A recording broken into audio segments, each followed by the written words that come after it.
The implications of this, let's speak to Dr. Oh San. He's Senior Fellow with the Singapore Institute of International Affairs, and he joins us live from Kota Kinabalu in Sabah. Doctor, how important is this for Mr Muhyiddin in clearing his name, given that the 4 charges make up the bulk of those against him?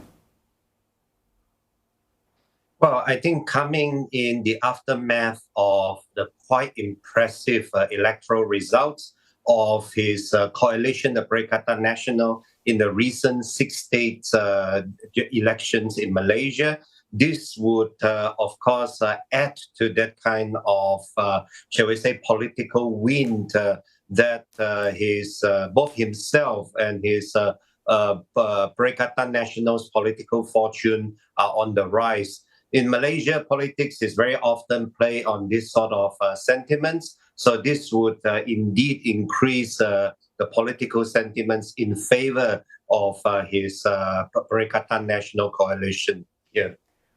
Doctor, let's pick up on that. Mr Muhyiddin's Perikatan Nasional coalition made those key gains in seats at the recent 6 state polls. In what way could this decision help his political comeback? Let's look at that a bit closer. Well, I think it's like this. Number one, the fact that his Perikatan Nasional it's making headways into some of those states previously, not previously, still held by Anwar's Pakatan Harapan. That would, of course, be a plus point for his coalition. Number two, for himself, I think it's also very important because Perikatan has come to be dominated by another component party, namely the Islamist PAS party.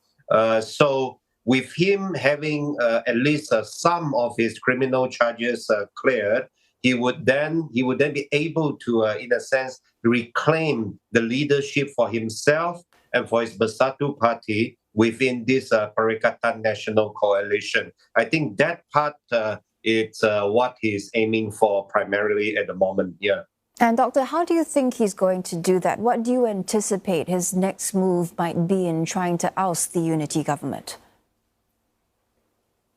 Well, I think he'll be increasingly vocal in the coming days. Over the last 8 months since the last general election, although his party did not do very badly, but he has, in a sense, yielded the platform to his partner party PAS in championing the fate of his coalition.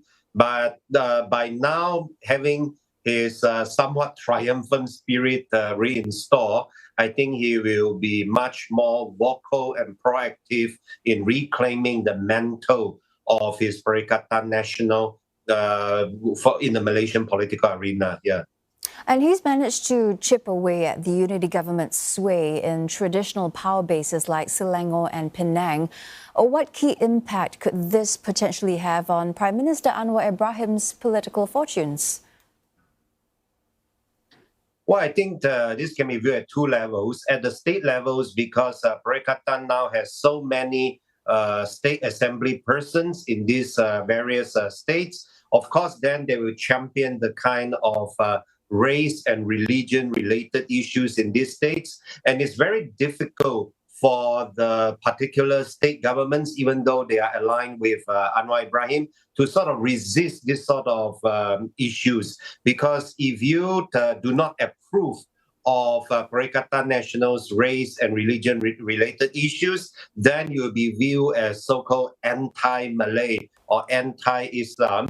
And with Malays being the largest ethnic group in Malaysia and Islam being the state religion, it's very detrimental if you are successfully labeled with those political insinuations. Number 2, at a federal level, I think, of course, Mr. Muhyiddin and his Perikatan coalition will build on the momentum of their, quote-unquote, win in the state elections to try to, for lack of a better term, shake the federal government a bit, such that those MPs currently professing support for Anwar, they might slowly and gradually change their mind and they might switch their support to Perikatan at some point. Yeah.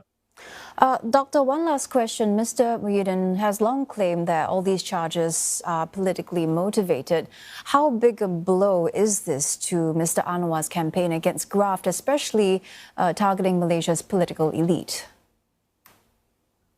Well, I think it's a huge blow, and I think in future prosecutors would have to frame and draft their charges much more meticulously and carefully, as the judge in this case strongly suggested, because if you have a sitting prime minister and with the attorney general of the day being appointed by the prime minister, of course, it's very difficult for that attorney general to investigate and to not investigate, but to proffer charges against the prime minister.